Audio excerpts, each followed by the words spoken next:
এই ভিডিওটা 2019-এ একটা নার্স পোস্ট করে। আমেরিকার এই হসপিটালে একটা বিশেষ রুম ছিল, 112 নাম্বার রুম, যেখানে বৃদ্ধ বা বৃদ্ধা পেশেন্ট যেই থাকতো না কেন 1 থেকে 2 মাসের মধ্যে তাদের মৃত্যু হয়ে যেত, যেটার জন্য হসপিটালের সবাই ওটাকে ডেথ রুম বলতো।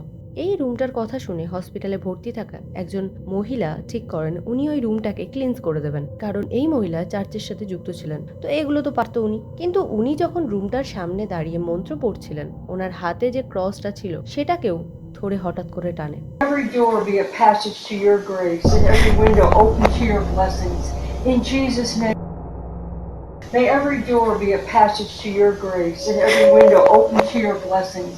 In Jesus' অথচ ওই রুম তখন কিন্তু ফাঁকা ছিল, কেউ ছিল না। আর যে মহিলা মন্ত্র পড়ছিল উনিও তার হাত কিন্তু নাড়াননি। এরকম ভাবে হাতটা যে সামনের দিকে টান পড়ছে, ওনার হাত নড়লে এটা সম্ভব ছিল না। এই ঘটনাটা ওই নার্স পোস্ট করে বলে এটা একটা ইনসিডেন্ট নয়, ওই রুমে আরো এরকম হয়েছে। হসপিটালটা আসলে বৃদ্ধ বৃদ্ধাদের থাকার জন্য ছিল, তো ওখানে ওদেরকে খুশি রাখার জন্য কুকুর আনা হতো, মেন থেরাপি দেওয়ার জন্য যাতে ওরা খুশি থাকে। কিন্তু সেই কুকুর খেলতে খেলতে হঠাৎ করে বাইরে বেরিয়ে যায় আর ডেথ রুমের দিকে চলে যায়। আর এই যে কুকুরগুলো, এগুলো কিন্তু প্রফেশনাল হয়, তো যা খুশি তাই এরা করে না। কিন্তু ওই দিনে ওই কুকুরটা হঠাৎ করে বেরিয়ে গিয়ে ওই ডেথ রুমের সামনে গিয়ে দাঁড়ায় আর অন্ধকারের দিকে তাকিয়ে কেমন একটা আওয়াজ করতে থাকে।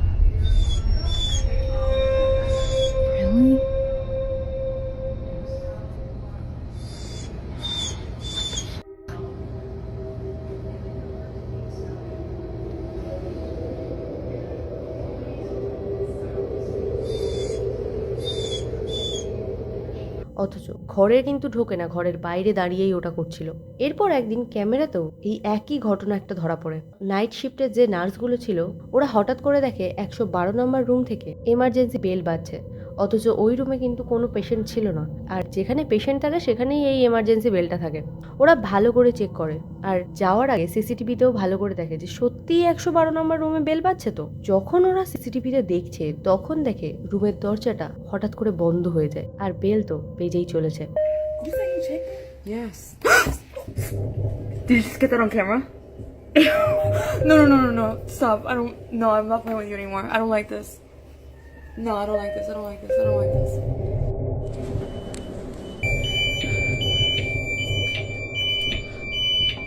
Okay, you're gonna stop this right now.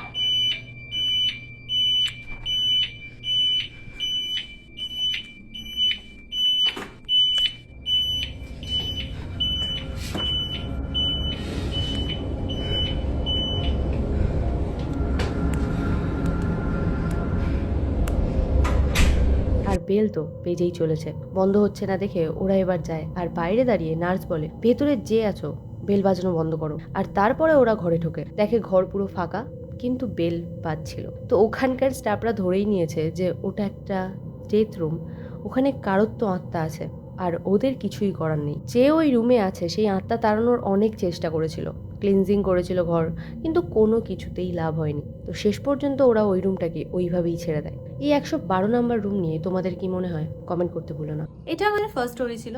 এরকম আরো দুটো স্টোরি আমি এই ভিডিওতে বলবো। এরকম ক্যামেরাতে ধরা পড়েছে হরর স্টোরি প্রুফ সহ দেখাবো। তো বাকি ভিডিওগুলো এরকম নর্মালি দেখো না, একটা অন্ধকার রুমে কানে হেডফোন লাগিয়ে এই ভিডিওটা শোনো, তাতে আরো বেশি হরর ফিল আসবে। তো ওয়েলকাম এভরিওয়ান। এরকম আরো ভিডিও দেখার জন্য আমার চ্যানেলটাকে সাবস্ক্রাইব করতে ভুলো না। আর ইনস্টাগ্রামেও এরকম ভিডিও আসে, তো ফলো করতে ভুলো না। তো চলো নেক্সট স্টোরিতে যাওয়া যাক। এরপরের যে ভিডিওটা আছে এটা একটা স্কুল থেকে এসেছে, যেখানে গ্র্যাজুয়েশনের জন্য সবাই প্র্যাকটিস করছিল আর প্রিন্সিপালও দাঁড়িয়ে ওখানে বলছিল কে কি করবে, আর এগুলো সব ভিডিও রেকর্ড হচ্ছিল। তো প্রিন্সিপাল তো ওনার মতো বলছিল, কিন্তু ওনার বলার মাঝখানে হঠাৎ করে অডিটোরিয়ামের দরজাটা একাই খুলে যায়। অথচ অডিটোরিয়ামের যে দরজাটা সেটা একদমই অটোমেটিক নয়, ওটাকে নিজে থেকে খুলতে হয়। Individual accomplishments a little bit, and we're gonna move you off to the side before you other stuff starts. That was odd.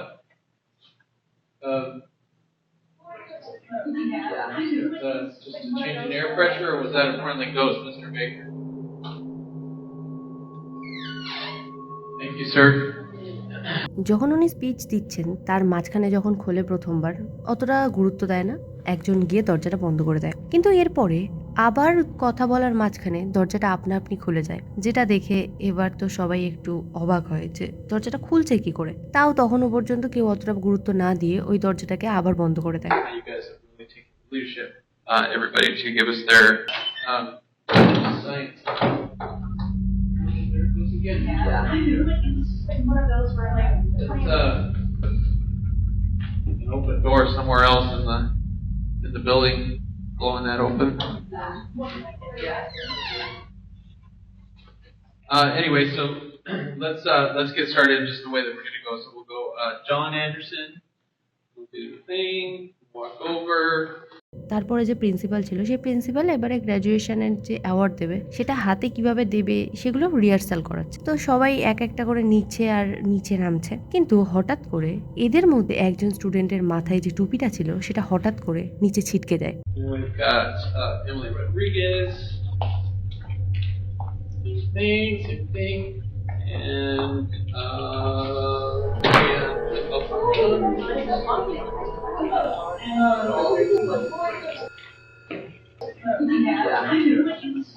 just fly away. We flew away, did we?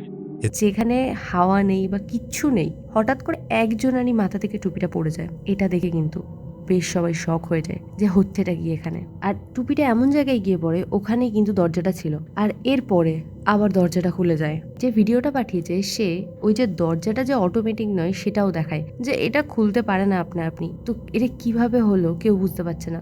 ওই দিনে principal বা স্কুলের যে মেম্বাররা ছিল তারা তো কেউ বলছিল না যে এটা আনন্যাচারাল কিছু হয়েছে, বলছে এটা হতে পারে, নর্মালি এরমভাবে কথা কাটিয়ে দিয়েছে। কিন্তু যা হয়েছে সেটা মোটেও খুব একটা হালকাভাবে নেওয়ার নয়। এমন একটা ঘটনা যেটা এই স্কুলের রেপুটেশন খারাপ করে দিতে পারে। ভাবো তুমি একটা স্কুলে পড়ো, প্রতিটা স্কুলে এরকম একটা থাকে, কিন্তু সামনাসামনি এরকম কখনো ধরা পড়েছে আর সেই স্কুলে তুমি পড়ছো, ব্যাপারটা তো একটু ক্রিপি হবে। তোমার কি মনে হয় এই স্টোরিটা নিয়ে? কমেন্ট করতে ভুলো না। যাদের একটা ইচ্ছা আছে যে কবরস্থানে গিয়ে কখনো ভুতুরে কিছু জিনিস এক্সপিরিয়েন্স করবে। সোশ্যাল মিডিয়াতে অনেক এইরকম কবরস্থানের ভূতের ভিডিও আছে, তবে সেগুলো বেশিরভাগ আসল হয় না, বেশিরভাগই সব ফেক হয়। আর কবরস্থানের যে গল্পগুলো আমাদের আশেপাশে শুনেছি সেগুলো শুনেছি, কখনো দেখিনি। কিন্তু আজকে আমি তোমাদেরকে সেরকমই একটা ভিডিও দেখাবো যেটা আসলে কবরস্থানে গিয়ে এক্সপিরিয়েন্স করেছে একটা ইউটিউবার।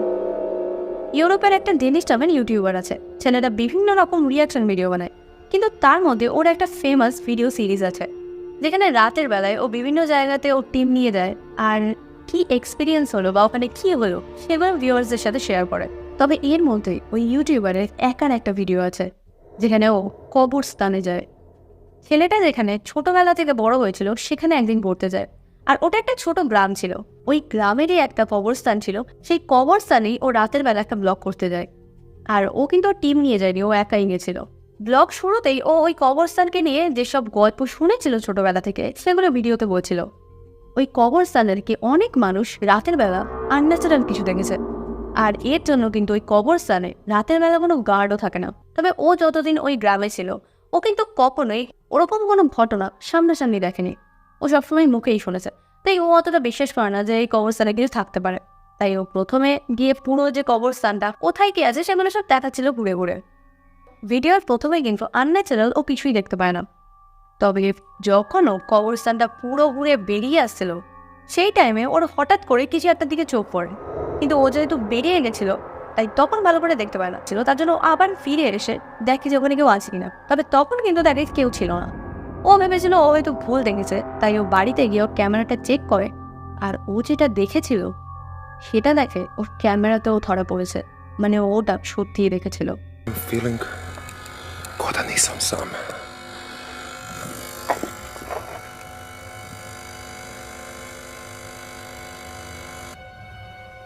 ছেলেটা বেরিয়ে আসার জন্য যখন খুব তাড়াতাড়ি ক্যামেরাটা ঘুরিয়ে নিচ্ছিল তখন ও একটা কোনো কালো ব্ল্যাক ফিগারকে দেখতে পায়, কিন্তু ও যখন সেকেন্ড বার গিয়ে দেখে তখন কিন্তু কিছু ছিল না। ফিগারটা কোনো মানুষের মতো ছিল, কিন্তু কোনো ছাওয়া ছিল না। অথচ ওই লাইটটা এমনভাবে পড়ছিল যেখানে পাশে যে বড় বাসটা ছিল তার ছাওয়াটা পড়ছিল। যাকে ছেলেটা দেখেছিল ব্ল্যাক মানুষের মতো, অথচ তার কোনো ছাওয়া ছিল না, এটা আসলে কী ছিল? তবে কি আমরা ধরে নিতে পারি যে এটা একটা আত্মা ছিল?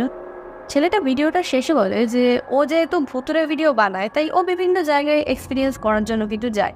তবে এতদিন এত ভুতুরে জায়গায় গেছে, কখনোই কিন্তু এরম কিচ্ছু ওর সাথে ঘটেনি।